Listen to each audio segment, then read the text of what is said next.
আসসালামু আলাইকুম। প্রিয় দর্শক, অন্য মঞ্চের আলোচনায় আপনাদের সকলকে আমন্ত্রণ জানাচ্ছি। ক্ষমতায় এসে কি করবেন সেটির টোন ছিল আজকে মানে যেটি তিনি প্রেস কনফারেন্সে বললেন সেটি। আর যেটি আসলে সেই ন্যাচারাল টোন বা নেতাকর্মীদের সাথে কথোপকথনে হয় সেটি দেশে গিয়ে এই অবস্থা হবে? মানে ওটি কোন সময়ের জন্য যে চোখের বদলে চোখ বা রক্তের বদলে রক্ত নেয়ার কথা? না, রক্তের বদলে চোখের বদলে চোখ এটা আওয়ামী লীগের এন্টায়ার হিস্ট্রিতে কখনো নাই, নাম্বার 1। নাম্বার 2 হচ্ছে বক্তব্যে তো দেখছি শীর্ষ নেতাদের বক্তব্য। একদম নাম্বার আপনার 1 নাম্বার 2 এরকম মানে ওই চোখের বদলে চোখ এটা স্পেসিফিক্যালি কার বক্তব্য আমি নিজে জানি না। কারণ আমি জানি না যে হুম আই এম ডিফেন্ড লাইক মানে আমি আমার যে জিনিসটা বলতে পারি সেই জিনিসটা বলতে পারি যে হচ্ছে যে আপনার অ্যাকশন থেকে জিনিসটা হচ্ছে বুঝতে পারি যে আপনি হচ্ছে অ্যাকচুয়ালি কি করেন এরকম কোনো রেকর্ড আপনার দেখেন। গত 2 বছরে এত পারসিকিউশন সত্ত্বেও আওয়ামী লীগ কি ধ্বংসাত্মক কোনো ধরনের কাজে এখন পর্যন্ত গেছে কিনা যায় নাই কিন্তু। মানে একটা মানুষকে আপনার হচ্ছে নির্যাতনের চূড়ান্ত সীমায় নিয়ে গেছেন, তারপরেও কিন্তু আওয়ামী লীগ এখন পর্যন্ত মানে ওই যে মিছিল করতেছে, মিছিল মানে কি একটা নিয়মতান্ত্রিক রাজনৈতিক কার্যক্রম করার চেষ্টা করতেছে। আওয়ামী লীগ কোথাও হচ্ছে আপনার ধ্বংসাত্মক যে হয় না। সো আপনার আওয়ামী লীগের অ্যাকশন দেখে এই জিনিসটা হচ্ছে বুঝতে হবে বা পারসিভ করতে হবে যে আওয়ামী লীগ কিরকম কি করবে।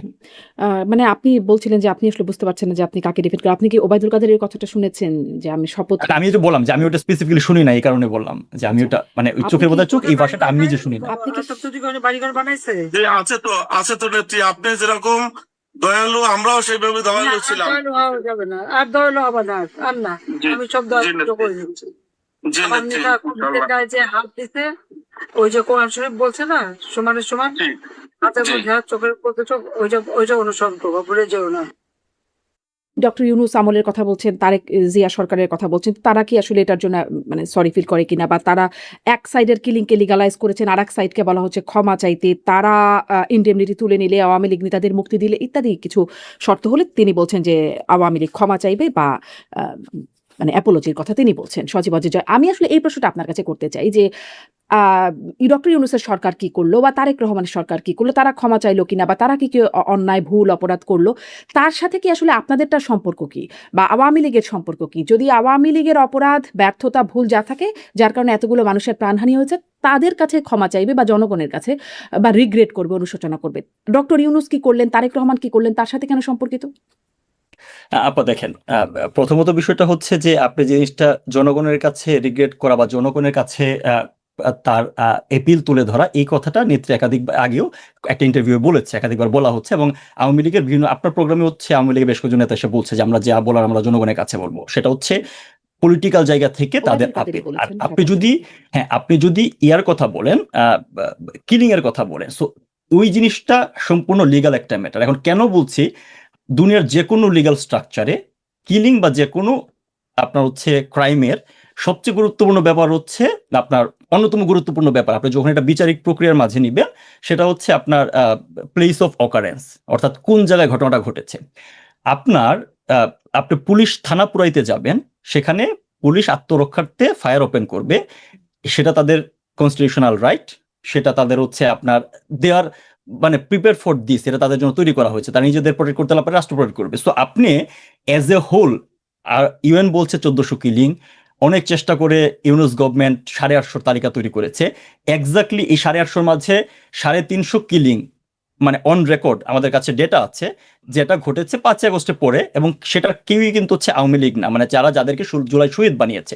সো ওই একটা ঘটনা, এই যে ঘটনাগুলা কখন ঘটেছে, কি ঘটেছে, এটা একটা প্রপার লিগ্যাল স্ট্রাকচারে আইনিভাবে সমাধান হওয়ার আগে আপনি কাউকে তো হচ্ছে এই যে আপনি যে জিনিসটা বলছেন যে আওয়ামী লীগ কেন কিলিং এর জন্য মাপ চাচ্ছে না, আপনি আওয়ামী লীগ যখন হচ্ছে কিলিং এর জন্য আপনার কেন মাপ চাবে, কে রেসপন্সিবল, হো কিলস হো, এটা আইডেন্টিফাই হওয়ার আগে আপনি মাপ চাওয়ার কথাটা কেন আসছে, এই পয়েন্টে কিন্তু সজীব ওয়াজেদ জয় হচ্ছে আপনি আইডেন্টিফাই করেছেন। যে আপনি দেখেন, শুধুমাত্র তো হচ্ছে ইন্ডিমিনিটি দেন নাই, সংসদে স্বরাষ্ট্রমন্ত্রীকে যখন জিজ্ঞেস করা হয়েছিল যে পুলিশ কিলিং এর বিচার করা হবে কিনা, আপনি চিন্তা করে দেখেন, স্বরাষ্ট্রমন্ত্রী হচ্ছে পুলিশদের গার্জিয়ান, হ্যাঁ, উনি কি আনসার দিয়েছে যে যুদ্ধের ময়দানে সেটা ফয়সালা হয়ে গিয়েছে। তো তার মানে এই যে এই শুধু ইউনুস তো ইন্ডিমিনিটি দেয় নাই, সেই একই ধারাবাহিকতা বর্তমান বিএনপি সরকার ধারণ করে। সো আনটিল অ্যান্ড আনলেস আপনি যদি ওই কিলারটাকে আইডেন্টিফাই করতে না পারেন, কেন করেছে, কারা করেছে, তার আগ পর্যন্ত এখানে ওই কিলিং এর জন্য মাফ চাওয়ার কোনো আসলে কোশ্চেন আসে না। মানে কিছু, হ্যাভিং কিছু সেড দ্যাট, ঘটনাতে হ্যাভিং সেড আমি এগুলো একটু তো শেষ ধরেন করি, আচ্ছা শেষ করেন, হ্যাঁ। আমি একটু শেষ করি। হ্যাভিং সেড দ্যাট, নেত্রী কিন্তু হচ্ছে আপনার একদমই 16 জুলাই প্রথম হচ্ছে কিলিং এর ঘটনা ঘটেছিল, সবুজ আলীকে দিয়ে শুরু, ঢাকা কলেজের ছাত্রলীগের আপনার হচ্ছে যে সদস্য, এবং তারপর হচ্ছে একই দিন আবু সাইদ, এবং এর বেশ কিছু ঘটনা ঘটেছে, সিরিজ অফ অকারেন্স ঘটেছে। তখন ওইগুলোর জন্য হচ্ছে বিচার বিভাগীয় তদন্ত কমিটি গঠন করা হয়েছিল, এবং এটা পরবর্তীতে যখন এই কিলিং এর অ্যাপারেন্টলি হচ্ছে এই হতাহতের সংখ্যা বেড়েছে, এটা কিন্তু 30শে জুলাই এসে এটাকে স্ট্রেনথেন করা হয়েছিল, 1 আগস্ট এসে সদস্য বাড়ানো হয়েছিল যেন এটাকে প্রপার আপনার হচ্ছে এটা ইনভেস্টিগেশন করা যায়। এই ইনভেস্টিগেশনটা বন্ধ করা হয়েছে। আপনারা নিশ্চয়ই মনে আছে যে কুমিল্লাতে একজন এই অ্যাপারেন্টলি এই ঘটনায় নিহত হয়েছে একজনের লাশ ময়নাতদন্তের জন্য পুলিশ আবেদন করেছিল, সেটার জন্য হচ্ছে সার্জিয়াল সালাম থেকে শুরু করে প্রত্যেককে আপনার আন্দোলন শুরু করেছে যে কোনো লাশ তুলে আনা যাবে না, কোনো ধরনের হচ্ছে পোস্টমর্টেম করা যাবে না। সো এই পুরো জিনিসটা কি ইন্ডিকেট করে? ইন্ডিমিনিটি বলেন, এটার জন্য কোনো বিচার করা যাবে না, বিচার মানে একপাক্ষিক, একটা ঘটনার জন্য আপনার হচ্ছে মানে 650 মামলা দেওয়া হয়েছে শেখ হাসিনার বিরুদ্ধে, সারা দেশের মানে 14 লক্ষ নেতাকর্মীর বিরুদ্ধে মামলা দেওয়া হয়েছে, মামলা কত হয়েছে তার কোনো ঠিক ঠিকানা অনেক নেতাকর্মী এখন খুঁজে রাখতে পারছে না। সো আনটিল এন্ড আনলেস এটা একটা প্রপার আপনার হচ্ছে জুডিশিয়াল প্রসেসে আইডেন্টিফাই না হবে, তখন সেটার জন্য আসলে আপনার কি বলে মাফ চাওয়ার প্রশ্ন আসে না। আচ্ছা, প্রপার জুডিশিয়াল প্রসেসে মনে হয় কখনোই আইডেন্টিফাই হবে না।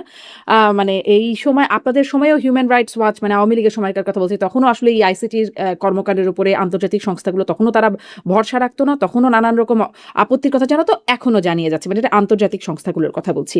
এবং যাদের বিচার হয় তারা সবসময় বলে যে এটা ভুল, এটি মানে বিভিন্ন নানান রকম কিছু কমন শব্দ আছে। আপনার হচ্ছে যাদের বিচার হওয়ার প্রশ্ন কেন আসতেছে আপা, মানে যেখানে আপনার ইউএন অ্যাপারেন্টলি তো ধরেন হচ্ছে যে আমরা আন্তর্জাতিক সংস্থা যাদের কথা বলি ইউএন, তাদেরকে বারবার যে জিনিসটা হচ্ছে ইউনুস গভর্নমেন্টের তরফ থেকে ব্রেক করা হয় যে আমরা ইউএনকে নিয়ে আসছি, তারা আপনার হচ্ছে ইনভেস্টিগেট করেছে এবং তারা সেই রিপোর্টটাকে তারা হচ্ছে আইসিটিতে প্রডিউস করা হয়েছে, সেটা তারা বলেছে, ওই তাজুল ইসলাম প্রকাশী বিরতিতে বলেছে। তো ওই রিপোর্টে প্রথমে পরিষ্কারভাবে বলা আছে যে এটা কোনো কোর্টে প্রডিউস করা যাবে না, নাম্বার 1। আর নাম্বার 2 হচ্ছে ওইটাতে এই কথাও বলা আছে যে ওইটা কোনো ধরনের হচ্ছে ইউএন এর স্ট্যান্ডার্ড অনুসারে তৈরি করা হয় না, রিপোর্টিং স্ট্যান্ডার্ড অনুসারে করা হয় না, অর্থাৎ তারা আসছে এডিটোরিয়াল স্ট্যান্ডার্ড, হ্যাঁ এডিটোরিয়াল স্ট্যান্ডার্ড অ্যাভেলেবল যে ইনফরমেশন পেয়েছে। এবং আপনার মনে আছে কিনা জানি না, ইউএন থেকে কিন্তু এই বিবৃতিও দিয়েছিল যে তারা 3বার ডকুমেন্ট চায়ও আপনার ডকুমেন্ট পায় নাই। সো আমি কেন এই প্রসেসটা বললাম যে যারা মারা গেছে, যে জুলাই আগস্টে হতাহত হয়েছে, এটা তো কেউ স্বীকার করছে না, what is the number is, এটা নিয়ে হচ্ছে ডাউট থাকতে পারে, কিন্তু মানুষজন তো হতাহত হয়েছে। সো এই জিনিসটা যদি আপনি একদমই আপনার অনেস্ট জায়গা থেকে এটাকে ইনভেস্টিগেট করতে চাইতেন, সেই পুরো সুযোগ এই ইউনুস গভর্নমেন্টের ছিল, তার কাছে স্টেটের সকল অ্যাপারেটাস ছিল। বিষয়টাকে সে আরো বিতর্কিত করেছে, এই যে এই ধরনের রিপোর্টের কথা বলে 1400 নাম্বার, তারপর অনেক সময় তারা মানে তাদের তালিকা তৈরি করে বা যেভাবে জিনিসটাকে হচ্ছে সামনে নিয়ে যাওয়া হয়েছে, এটাকে টোটালি পলিটিসাইজড করা হয়েছে এবং একমাত্র মানে আওয়ামী লীগকে অ্যাজ এ হোল রাজনীতি থেকে দূরে সরানোর জন্য এটা ব্যবহার করা হয়েছে, যে কারণে ওই ইন্টেন্ট থেকে আপনার এই ঘটনাটা ঘটেছে। কারণ আপনি যদি বলেন যে যারা বিচার করে না, আওয়ামী লীগ আমলেও তো ধরেন হচ্ছে এই ধরনের অ্যাপারেন্টলি যে মানে আমাদের হিউম্যান রাইটস ওয়াচ বলেন বা যারা অভিযোগ করতো, আপনি দেখেন নারায়ণগঞ্জে 7 মার্ডার, এটার বিচার কি আওয়ামী লীগ করে নাই? ইভেন বুয়েটের ধরেন আবরা হত্যাকাণ্ড, একটা হত্যাকাণ্ডের জন্য 21 জনকে ফাঁসি দেওয়া হয়েছে। সো আপনি যদি বিচারের ইন্টেন্ট নিয়ে কোয়েশ্চেন না করেন, আপনি যদি ট্রুথফুলি বিচারটা করতে চান অনেস্ট ওপিনিয়নে, বিচারের আউটকাম এবং the process will speak the truth. কিন্তু আপনি যদি এটাকে জার্গন করেন, এটাকে একটা পলিটিক্যাল মোটিভেশনের মাধ্যমে একটা হচ্ছে বায়াসডলি কাজ করতে চান, সেটা তো দৃশ্যমান হবে না এবং সেই জায়গায় আপনার হচ্ছে কনফিউশন তৈরি হয়। কিন্তু মানে আমি এখানেই প্রশ্নটা করছিলাম, আপনার বক্তব্য স্পষ্ট, কিন্তু যেখানে প্রশ্নটা আমি করছিলাম যে সজীব ওয়াজেদ জয় যেটি বলছেন যে ডক্টর ইউনুস বা তারেক রহমান তারা এটা করলে তখন তারা রিগ্রেট বা অ্যাপোলজির কথা বলবেন, মানে আপনিও বলছেন যে মানুষ তো মারা গেছে, সংখ্যাটা যাই হোক না কেন, তো তার জন্য মানে তিনিও তো তার যেহেতু দলের পক্ষে কথা বলছেন বা মায়ের পক্ষে, সাবেক প্রধানমন্ত্রীর পক্ষে কথা বলছেন, তিনি মানে এখানে রিগ্রেট করতে, অ্যাপোলজি করতে কার্পণ্য কেন করলেন?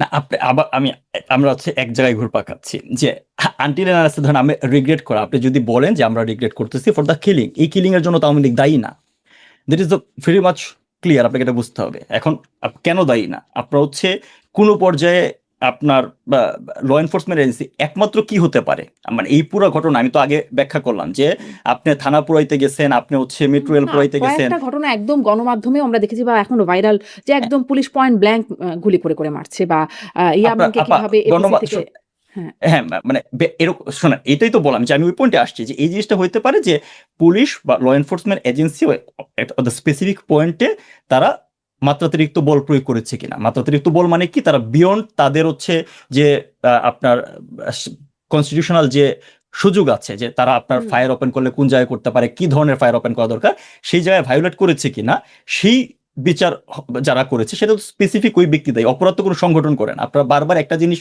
মানে অনেকে এই জিনিসটা বলছে, আপনি অ্যাজ এ হোল আওয়ামী লীগকে মানুষজনের কাছে এটা একটা আলাদা ট্রেন্ড যে আওয়ামী লীগকে একবার মাপ চাওয়া মানেই যে হ্যাঁ ওরা মাপ চাইছে, মানে হচ্ছে আমাদের দেশে নেগেটিভ যেভাবে খেলা করে তার মানে তোরা হচ্ছে কিলিং করেছে। এটা আওয়ামী লীগ বা সরকারের কোনো পর্যায় থেকে কাউকে কিলিং এর নির্দেশনা দিয়ে কিলিং করা হয়েছে, এটার এখন পর্যন্ত কোনো প্রুফ নাই এবং এই জিনিসটা ঘটে নাই। এটাকে ডিস্টোর্টেড ভাবে উপস্থাপন করা হয়েছে।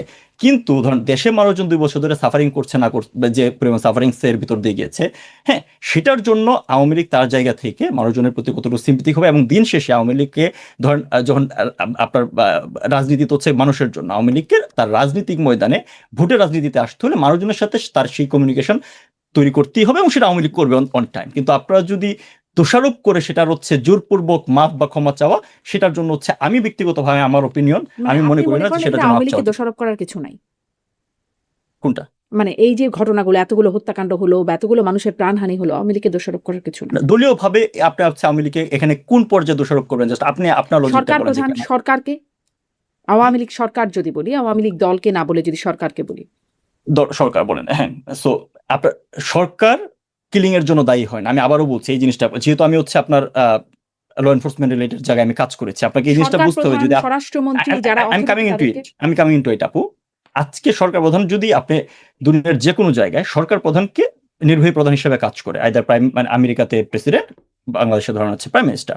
এখন আপনি যে কোনো ক্রিমিনাল অফেন্সের জন্য আপনি যদি ট্রি ধরে উপরে যান, আপনি সরকার প্রধানকে পাবেন, তার উপরে গেলে স্বরাষ্ট্রমন্ত্রীকে পাবেন।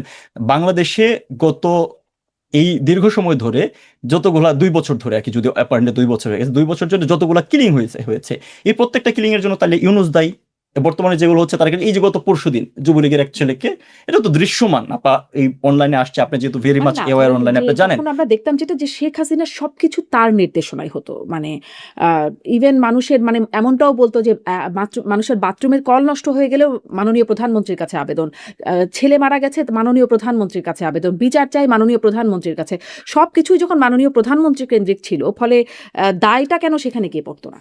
না, মাননীয় প্রধানমন্ত্রীর কাছে ছিল, সেটা মানুষজন যারা ইন্ডিভিজুয়াল লেভেলে মানুষজনের, উনি আস্থার ওই জায়গায় পৌঁছাইছেন, মানুষজন তার দাবি দাওয়া ওনার কাছে পৌঁছাইতে পারছে, উনি অতটুকু হচ্ছে আপনার ইয়া করেছেন। কিন্তু অফিসিয়াল স্ট্রাকচারে তো সেটা কেউ কখনো শেখ হাসিনা এটা ক্লেম করেছে যে সকল কিছু আমি করি, আমার অধ্যায় করা হয়। আপনি যখন মানে at least you have to set a standard, যে স্ট্যান্ডার্ড ধরে কাউকে হচ্ছে আপনার ক্রিমিনালাইজ করবেন। So, তাহলে এই আসলে কোনো আপনারা পর্যায়ে কাদেরকে, মানে এই কাজের জন্য কোথায়, আপনার কি মনে হয়, আপনিও মানে সরকারি চাকরি করেছেন, গোয়েন্দা সংস্থায় কাজ করেছেন, আপনার কি মনে হয় এতগুলো হত্যাকাণ্ডের জন্য কোন পর্যায় থেকে আপনার মনে হয় দায় দেয়ার মতো? না, আপনার কোন পর্যায়ে দেখেন এই জিনিসটা, এখন এইটা আমাকে আলাদা করে হচ্ছে বলা গেছে না।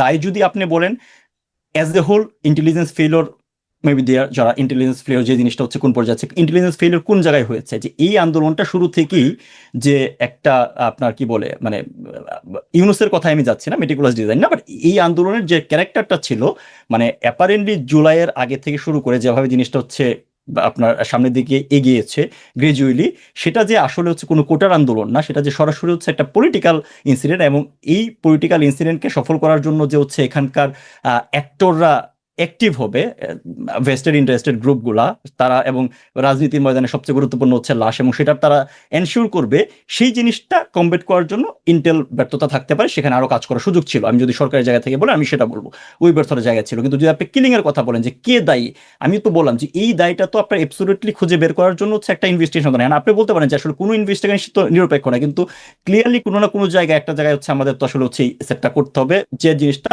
একটা ওয়াইডার অডিয়েন্সের কাছে আপনার গ্রহণযোগ্য। আমরা দেখেছি যে আপনার ধরেন স্নাইপার কিলিং এর যে কথা বলা আছে, আপনার দুনিয়ার কোনো লজিকে ল এনফোর্সমেন্ট এজেন্সি একটা বড় ক্রাউড থামাইতে স্নাইপিং ব্যবহার করার কোনো হচ্ছে কারণ থাকতে পারে না। হ্যাঁ, আপনার এতগুলো মানুষের মাঝে একটা জায়গায় আপনি স্নাইপার দিয়ে হিট করে একজনকে মেরে দিলে ওই ক্রাউড এজিটেড হয়ে আপনার এগেনস্টে আসবে। সো আপনি কেন তখন ওখানকে চুজ এন্ড পিক করে একজন মানুষকে স্নাইপার দিয়ে মেরে পুরো আন্দোলনটা হচ্ছে মানে গভর্নমেন্ট কেন হচ্ছে এই ওয়ার্ডে নিতে যাবে? সো এই জিনিসটা এই জুলাই এবং আগস্টে এমন অনেক কিছুই ঘটেছে, যে জিনিসটা আপনার সাদা চোখে যেমন ভাবে দেখানোর মানে যেমন ভাবে ঘটেছে, এট দ্য সেম টাইম বিগত 2 বছরে যেমন ভাবে দেখানোর চেষ্টা করেছে, বিষয়টা এরকম না। আপনাকে একটা এক্সাম্পল দিই, যে একটা বড় মানে এই পুরো জিনিসটাকে একটা গণহত্যা এদিকে নিয়ে যাওয়ার জন্য কি করা হয়েছে, যে সাভারে আপনার লাশ পুরানোর, এবং এটার জন্য অলরেডি আপনার সাজা হয়ে গেছে এই সাইফুল ইসলাম তৎকালীন এমপি এবং পুলিশের 6 জনকে কিন্তু হচ্ছে ফাঁসি দেওয়া হয়েছে। আপনি নিজে একটু খুঁজে দেখতে পারেন, ওই দিনের পত্রিকার রিপোর্ট আছে, প্রথম আলো অন্যান্য পত্রিকা 6 আগস্টের, এই লাশ পুরানোর ঘটনাটা কোনোভাবে লাশ গুম করা বা এই সংক্রান্ত কিছু ছিল না। ঘটনাটা খুব সিম্পল। 5ই আগস্টে থানা আক্রমণ করা হয় সাভার থানায়, একটা পর্যায়ে পুলিশ হচ্ছে আপনার রিটালিয়েট করে এর জন্য, এবং পুলিশ ওখান থেকে হচ্ছে রিটেলেট করলে মব একটা পর্যায়ে সরে যায়, সেখানে কিছু আহত এবং অ্যাপারেন্টলি নিহত মানুষজন ছিল। পুলিশ তাদেরকে পুলিশের গাড়িতে করে হচ্ছে নিয়ে যাওয়ার চেষ্টা করে, সেখানে ওই গাড়িতে হামলা করা হয় এবং এই যারা নিয়ে যায় তারা হচ্ছে এখানে আগুন ধরিয়ে দেয়। ঠিক এই রিপোর্টটাই আপনার হচ্ছে গণমাধ্যমের প্রথম আলো সহ অনেকগুলো গণমাধ্যমে 6 আগস্ট 7 আগস্ট কভার করেছিল। সেই ভার্সনটা আমরা ওভারনাইট চেঞ্জ হইতে দেখলাম। আপনার হচ্ছে এই 30 সেকেন্ড 25 সেকেন্ডের হচ্ছে video clipping, CCTV footage choose and pick করে দেখানো হইলো কি যে পুলিশ আপনার হচ্ছে আগুন লাগিয়েছে লাশ গুম করার জন্য। আপনি আমাকে বলেন কোন সেন্সে এই জিনিসটা আচ্ছা, বলা হয় যে একটা আপনাদের ওপেন কি রোডে এই যে ধরেন ওপেন রোডে পুলিশ লাশ ওই রকম ক্রিটিক্যাল মোমেন্টে একটা ওপেন রোডে পুলিশ লাশ পোড়াবে? সো এরকম অনেক কিছুই ঘটেছে যে জিনিসটাকে গত 2 বছরে যেভাবে ব্যাখ্যা দেওয়া হয়েছে, সামনে আনা হয়েছে, সেভাবে মানুষজন হচ্ছে মানে মানুষজনকে একটা ডিফারেন্ট ভার্সন বিশ্বাস করানোর আপনি চেষ্টা খুবই করা হচ্ছে বিশ্বাসযোগ্য বিষয়টা। উপায়ে কথাগুলো আপনার কাছ থেকে শোনা যাচ্ছে। যখন আমরা ভিডিওগুলো দেখি তখনও সেটা খুব বিশ্বাসযোগ্য উপায় দেখি। যখন আপনাদের প্রতিপক্ষরা বলে তখনও খুব বিশ্বাসযোগ্য কিছু, না, কিছু উদাহরণই দাঁড় করায়। কিন্তু আমার কথা হচ্ছে যে এই যে আপনাদের যে যুক্তিগুলো, ব্যাখ্যাগুলো আ সেগুলো মানে আদালতে কেন গেল না? আদালতে তো এটা অন ক্যামেরা বিচারটা হয়েছে। সবাই দেখেছে মানুষ। আপনারা এই বিষয়গুলো তো বলতেই পারতেন যে এটা হয়েছে। আপনার হচ্ছে কোর্টে ওই প্রক্রিয়া শোনেন, আপনার হচ্ছে যে আদালত যে প্রক্রিয়ায় তৈরি করা হয়েছে, প্রথমত এই প্রক্রিয়া এইভাবে কোনো আদালত কোনো জায়গায় বিচার হচ্ছে ফর্ম করে না। আপনি নিশ্চয়ই আপনি জানেন কিনা আমি জানি না। এই আদালতটাকে মানে এই বিচারটাকে টেনে নিয়ে যাওয়ার জন্য 4 বার আপনার হচ্ছে যে প্রথমত ধরেন আইসিটি যে অ্যাক্টে এই বিচারটা হয়েছে এখানে বিচার হওয়ারই কথা না, কারণ এই আইসিটি স্পেসিফিক সময়ের জন্য করা হয়েছিল যুদ্ধাপরাধীদের এবং মানবতাবাদী অপরাধের জন্য, যারা হচ্ছে আমাদের মহান মুক্তিযুদ্ধে বাংলাদেশের বিরুদ্ধে ছিল তাদের জন্য। সো সেই বিচারটা যেন হচ্ছে এখানে করা যায় এবং খুবই স্পেসিফিক্যালি এটা হচ্ছে যুদ্ধাপরাধীদের বিচারের প্রতিশোধ হিসাবে 4 বার আপনার হচ্ছে প্রজ্ঞাপন জারি করে 37টা চেঞ্জ আনা হয়েছে, অর্থাৎ না, কিন্তু ওয়ান ভেরি এগুলোও ফাইন তো মর্নিং। আদালতে বলার সুযোগ ছিল। আদালত না কে প্রথমে ডিটারমাইন করেছে আদালতের জুরিসডিকশন আছে কিনা। তো সেখানেও তো এই তথ্যগুলো বা না, এই আপনি দেখেন, দেখা আপনি যেত। কিন্তু হচ্ছে ইন্ডিভিজুয়াল মানে আপনার হচ্ছে শেখ হাসিনার পক্ষে এখানে কোনো আইনজীবী যায় না, ইন্ডিভিজুয়াল জায়গা থেকে কেউ চেষ্টা করেছিল এবং একজন আইনজীবী আপনার বক্তব্য খুবই আলোচিত ভাইরাল মিম হয় যে আমি খুব কষ্ট পাচ্ছি, আপনারা নিশ্চয়ই দেখেছেন।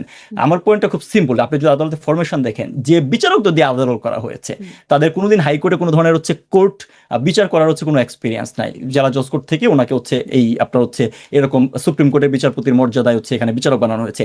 তাজুল ইসলাম মানে যে কোনো বিচারে তো হচ্ছে আপনার সবচেয়ে গুরুত্বপূর্ণ হচ্ছে কনফ্লিক্ট অফ ইন্টারেস্ট, যিনি যুদ্ধাপরাধীর বিচারের আইনজীবী ছিলেন তাকে এটা চিফ প্রসিকিউটর করা হয়েছে। অর্থাৎ এই বিচারিক প্রক্রিয়ায় কোনো জায়গায় ন্যায় বিচারে তো ন্যূনতম মানদণ্ড আপনার হচ্ছে ফলো করা হয় নাই। সো এই জায়গাতে এই এবং আপনার নিশ্চয়ই মনে আছে এটাও যে তারা কিন্তু ইনিশিয়ালি বলেছিল যে প্রয়োজনে মানে ইউনুস বলেছিল, ইউনুসের ভাষণ আছে, প্রয়োজনে তারা হচ্ছে আন্তর্জাতিক আদালতে যাবে। We are very much happy যে তারা এই বিষয়গুলো নিয়ে যদি আসলে আন্তর্জাতিক আদালতে যাইতো। কিন্তু এই যে এভিডেন্স বা আপনারা জানেন যে এইখানে এভিডেন্স দেওয়া হয়েছে, এটা সরাসরি তাজুলের স্বীকারোক্তি আছে। এভিডেন্স দেওয়া হয়েছে যে মাননীয় মানে সাবেক প্রধানমন্ত্রী জননেত্রী শেখ হাসিনা পঙ্গু হাসপাতালে অসুস্থদের দেখতে গিয়ে আপনার হচ্ছে উনি বলেছিলেন নো ট্রিটমেন্ট নো রিলিজ। তো তাজুল তো হচ্ছে আপনার ব্যারিস্টারি পড়াশোনা করেছে লন্ডন থেকে, নো ট্রিটমেন্ট নো রিলিজ মানে কি এটা তো তার না বোঝার কোনো কারণ নাই। এটাকে কিন্তু শেখ হাসিনার এগেনস্টে ব্যবহার করা হয়েছে। পঙ্গু হাসপাতালের একজন ডাক্তারকে এনে সাক্ষ্য দেওয়ানো হয়েছে, হ্যাঁ, যে উনি আসলেই নো ট্রিটমেন্ট নো রিলিজ বলেছিল। তার মানে কি উনি চিকিৎসাও দিতে বলেন নাই, ছেড়তেও বলেন নাই। সো যেখানে এরকম একটা ফার্স্ট সিস্টেমের মাঝে বিচার প্রক্রিয়া হয়েছে, এখানে আপনার যে ভার্সানই বলেন না কেন সেটা অ্যাকসেপ্টেড হইতো। আপনার যে রায় দিবেন সে যখন এরকম পলিটিক্যালি মোটিভেটেড থাকে এবং এই ইল মোটিভেশন নিয়ে আপনার একটা বিচারের নামে আমার বক্তব্য ছিল মানে আমার প্রশ্নটা ছিল এখানে যে এই বিষয়গুলো আপনি যেটা এখানে বলছেন বা আপনারা বিভিন্ন মাধ্যমে বলবার চেষ্টা করেন সেটি আদালতে বললে অন ক্যামেরা যাদেরকে আপনারা অডিয়েন্স হিসেবে শোনাতে চান তাদেরকে তো বলতে পারতেন। আপনারা এই প্রসেসে অংশ নিলেন না কেন? মানে এটা একটা সুযোগ হাতছাড়া হলো। আওয়ামী লীগ পন্থী আপনি বাদ দেন, মুক্তিযুদ্ধী পন্থী কোনো আইনজীবী কোর্টে কোনো মামলা নিয়ে দাঁড়াইতে পারছে? আপনি যে এই বলাটা কে বলবে? এই ভার্সনটা তো কোনো একটা আইনজীবীর মাধ্যমে বলাইতে হবে, রাইট? কেউ আপনি দেখেন আইনজীবীদের প্রতি কি ধরনের হচ্ছে আপনার পারসিকিউশন চলছে। সো আপনি আসলে এই বলার পরিবেশটা কোন জায়গায় আছে? এবং এই ভার্সনটা আইনজীবী পরবর্তীতে দাঁড়াতে চেয়েছিলেন অ্যাডভোকেট, তিনি পারমিশনও পেয়েছিলেন। পরে আওয়ামী লীগের মধ্যে এত কথা শুরু হলো যে তিনি সেখান থেকে স্যান্ডউইচ হয়ে গেছেন বলে তিনি নিজেই সরে দাঁড়ালেন। না, আপনার হচ্ছে যেটা বললাম যে ধরেন এই কোর্টের প্রক্রিয়া থেকে শুরু করে বিচারিক প্রক্রিয়া যেভাবে হয়েছে এটা আসলে ন্যায় বিচারের জন্য করা হয় না, এটা ভেরি মাচ অবভিয়াস, এটার জন্য কোনো না। এবং এর পরবর্তীতে কিন্তু হচ্ছে ধরেন লিগ্যাল স্ট্রাকচার থেকে আওয়ামী লীগ তরফ থেকে কিন্তু হচ্ছে আইসিটিতে এই সরকার ফোন করার পরে হচ্ছে আপনার আইসিটিতে কিন্তু চিঠি দেওয়া হয়েছিল এবং এটা নিয়েও তারা হচ্ছে কোনো ধরনের হচ্ছে জবাব দেয় না যে এই বিচারিক প্রক্রিয়া কেন কিভাবে হয়েছে এটা সংক্রান্ত ব্যাপারে তারা হচ্ছে একটা অবজারভেশন দিয়ে লন্ডনে একটা লিগাল ফার্ম কিন্তু হচ্ছে যোগাযোগ করেছে। অর্থাৎ যে ভার্সনটা আমরা বলছেন যে এখন বলতে চেয়েছি সেটা কিন্তু লিগাল স্ট্রাকচার থেকেও যোগাযোগ করা হয়েছে, একই সাথে ইউএন এর কাছেও কিন্তু লিগাল ওয়েতেই অ্যাপ্রোচ করা হয়েছে যে তোমরা যে 1400 কথা বলছো সেটাকে। সো ওই লিগাল প্রসেস যে চালানো হচ্ছে না তা না, কিন্তু হ্যাঁ, সেই চিঠিটাও আমি দেখেছি। চিঠিতে বলা হচ্ছে এটা বাতিল করতে, এই রায়টাকে মৃত্যুদণ্ডাদেশটাকে বাতিল করার আবেদন বা আহ্বান করা হয়েছে সেখানে, মানে সেটি কেন করা হবে? একটা পুরো আদালতের রায়, এতদিনের বিচার প্রক্রিয়া, সেটি তো এটা কি একটা আইনগত ওটা প্রক্রিয়া? এটি তো কোনো আইনগত প্রক্রিয়া না যে বিদেশ থেকে একটা লিগ্যাল ফার্ম বা একটা ল ফার্ম একটা চিঠি দেবে। এটা তো আইনগত প্রক্রিয়া। না, আপনার বাতিল করতে বলা হয় না, এখানে বেশ কিছু তথ্য মানে মৃত্যুদণ্ড বাতিল আপনার করতে হচ্ছে বলা হয়েছে। হ্যাঁ, মানে ডিসক্রিপেন্সি, মানে যে প্রক্রিয়ায় মৃত্যুদণ্ড দেওয়া হয়েছে সেটা ঠিক না, এই ডিসক্রিপেন্সি গুলো পরিষ্কারভাবে তুলে ধরে তাদেরকে চিঠি দেওয়া হয়েছে। এখন এটাকে নিয়ে যদি হচ্ছে আপনি লিগাল স্ট্রাকচার কমিউনিকেট করতে চান, আইসিটি যদি কমিউনিকেট করতো যে তোমরা এইভাবে চাইতে পারো না অন্যভাবে চাও, দেন আপনি জানেন যে কোনো একটা লিগাল ফরমেশনে চিঠি চালাচালি হয়, কিন্তু আপনি যদি গোডার, তারা তো স্বীকারই করছে না এই ধরনের চিঠি পাচ্ছে, তারা এই ল ফার্মকে স্বীকার করে না, অথচ এটা London of the renowned law firm. So আপনি ওই এঙ্গেজমেন্টটা বুঝতে হবে তো যে আসলে এই জিনিসটা, এই যে আইসির যারা ফর্ম করেছে দেন ইউনিস গভর্নমেন্ট এবং বর্তমান যে গভর্নমেন্ট, তারা এখনো আসলে অ্যাপিল কিভাবে করার এই সুযোগ জিনিসটাকে আছে, মানে অ্যাপিল করার সুযোগ থাকে সাধারণত। তো অ্যাপিল কি করবে, মানে সেই সুযোগ কি নেবে দেখেন, আওয়ামী লীগ? আপনি যদি, আমি এখানে অন্য কারো ভাষণ বলতে চাই না, নেতৃত্ব নিজে বলেছে উনি দেশে আসবেন, এসে কোর্টে এপিয়ার করবেন এবং পরবর্তীতে যে লিগাল প্রক্রিয়া যেগুলো আছে সেগুলো উনি ওনার মতো করে হচ্ছে যে ফলো করবেন, এটা তো উনিই বলেছেন। So that's clear. একটু তাহলে পরের প্রসঙ্গে যাই, যে প্রেস কনফারেন্সটা আয়োজনই করা হয়েছিল যে শেখ হাসিনার দেশে ফেরা বা হোম কামিং, এটা নিয়ে, কিন্তু তিনি তো দেশে ফেরার কোনো রূপরেখা, বারবার সাংবাদিকরা প্রশ্ন করছিলেন যে কবে ফিরবেন বা কিভাবে ফিরবেন, রোড ম্যাপ হয়েছে কিনা, সে বিষয়ে কিছুই বললেন না। সজীব ওয়াজেদ জয়ও বললেন এটি তার মা ভালো বলতে পারবেন, এবং তিনি পরে বললেন যে টাইম, মানে সময়ের উপরে তিনি ছেড়ে দিলেন। মানে আসলে কি কোনো আওয়ামী লীগের ভেতরে বা আপনার জানা মতে, যেহেতু আপনি মানে এখানে অংশগ্রহণ করেছিলেন বা যোগাযোগ আছে, রূপরেখা বা পরিকল্পনা কিছুই কি নেই? সরকারের সাথে যোগাযোগ হয়েছে কিনা সেটিও সজীব ওয়াজেদ জয় ডিনাই করলেন যে সরকারের সাথে ওই বিষয়ে কোনো যোগাযোগ হয় নাই। তাহলে এটি কি শুধুই মাত্র একটা কথা বলে ফেলা হলো যে ডিসেম্বরে আসবে, নিয়ে কোনো প্রস্তুতির জায়গা বা কোনো রূপরেখা নাই?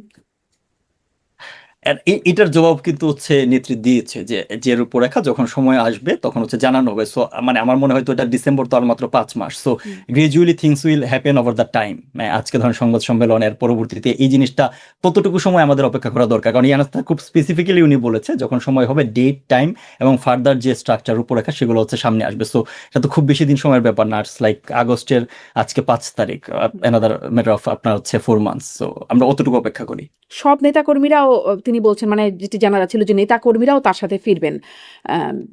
এভাবে বিভিন্ন দেশ থেকে ফিরে আসা, আপনাদের মানে ইন্টারনাল যোগাযোগটাকে এই বিষয়ে প্রতিষ্ঠিত হয়েছে যে কিভাবে আসলে দেশে ফিরবেন? আমাদের সাথে না হয় নাই শেয়ার করছেন, কিন্তু এটা কি না, প্রতিষ্ঠিত দেখেন আপনার হয়েছে? দেশে ফেরার যে ব্যাপারটা, যে ধরেন অ্যাপারেন্টলি আপনার হচ্ছে ইউনুস যে রেজিমে যে সময়টা চলেছিল, আপনার যেভাবে পারসিকিউশন কিলিং হয়েছে সেটাতে অনেকেই জীবন বাঁচাইতে হচ্ছে বাইরে ছিল। পরবর্তীতে অনেক মানুষ কিন্তু ইতিমধ্যে ফিরে আসছে, ঠিক আছে, অনেকেই ইতিমধ্যে হচ্ছে কিন্তু বাংলাদেশে হচ্ছে ফিরে গিয়েছে। এবং যে পোর্শনের কথা বলছেন যে আপনি যদি এজ এ হোল চিন্তা করেন যে বাইরে কি পরিমাণ নেতাকর্মী আছে, সেটা আওয়ামী লীগের টোটাল লোকবলের, আওয়ামী লীগের যে মানে বিশাল হচ্ছে দল হিসাবে যত মানে যার স্ট্রেংথ, তার 5% দেশের বাইরে নাই। সো এই কথাটা আসলে হচ্ছে যে ধরেন মানে আওয়ামী লীগের মাঝে, আমার ব্যক্তিগত opinion, I am telling again, যে আওয়ামী লীগের মাঝে একটা দ্বিধাদ্বন্দ্ব তৈরি করার জন্য এটা অপোনেন্টটা বলার চেষ্টা করবে ওরা বাইরে চলে গেছে, ওরা আসতেছে না। But the reality is that 150 বেশি এমপি হচ্ছে জেলে আছে বাংলাদেশে বর্তমানে। যে অ্যাজ অফ টুডে বাংলাদেশে যে আপনার মানে কারাগারের যে স্ট্রাকচার আছে, কারাগারের যে মানে ক্ষমতা আছে, আপনার কয়েদির যে ক্ষমতা আছে, তার তো প্রায় 1.5 গুণ 2 গুণ আছে। তো কারাগারের মোট কয়েদ মানে যারা ইয়াতে আছে, কারাগারে আছে, তার 80% হচ্ছে আওয়ামী লীগের নেতাকর্মী। হ্যাঁ, এবং এর বাইরে হচ্ছে ইন্টারনালি ডিসপ্লেসড আছে হচ্ছে 1 কোটির মতো মানুষ, ইন্টারনালি ডিসপ্লেস, অর্থাৎ বাংলাদেশে কেউ তার বাড়িতে থাকতে পারছে না। সো আওয়ামী লীগের মেজরিটি লোকজন ইতিমধ্যেই কিন্তু হচ্ছে দেশে আছে। সো এই কোয়েশ্চনটা আমার কাছে ব্যক্তিগতভাবে মনে হয় যে এটা ইন্টেনশনালি আওয়ামী লীগের মাঝে হচ্ছে আপনার একটা কি বলে বা কনফিউশন তৈরি করার জন্য, যে বাইরে থেকে আসলে হবে। বাইরে বাংলাদেশে আওয়ামী লীগ শীর্ষ নেতারা যাদেরকে সবাই এক নামে চেনেন, তারা আসলে বেশিরভাগই দেশের বাইরে আছেন। যদি মানে আওয়ামী লীগের একদম পদধারী যারা নেতারা আছেন, অনেকেই আছেন দেশের বাইরে। শেখ পরিবারের যারা আছেন তারা সবাই দেশের বাইরে আছেন। তার জন্যই হয়তো এই প্রশ্নটা আসে কিনা। হ্যাঁ, এখন দেখেন মানে আপনি যদি সিচুয়েশনটা দেখেন যে আপনি যদি শীর্ষ নেতা থাকতেন, আইদার আপনি জেলে যাইতেন, এন্ড বাকি যারা আছে তারা বাইরে আছে। সো আপনার হচ্ছে সাংগঠনিক কার্যক্রম চালায় নিয়ে যাওয়ার জন্য আলটিমেটলি দেশ মানে এখন পর্যন্ত দেশের যে বাস্তবতা, আপনারা আসলে দেশে জেলে যাইতে হবে, এবং আলটিমেটলি এরপরেও আপনার কি সিচুয়েশন, জেলেও তো হচ্ছে আপনার প্রায় 100 বেশি নেতাকর্মী মারা গিয়েছে। সো ওটা জানেন না। তো ওই জায়গা থেকে যে আপনার যারা বাইরে আছে, you can't blame them actually. আচ্ছা, শেখ হাসিনা বলেছেন সেই প্রেস কনফারেন্সে যে রিকনসিলিয়েশনের কথা বলেছেন তিনি, ঐক্য সংহতির কথা তিনি তার বার্তায় ছিল।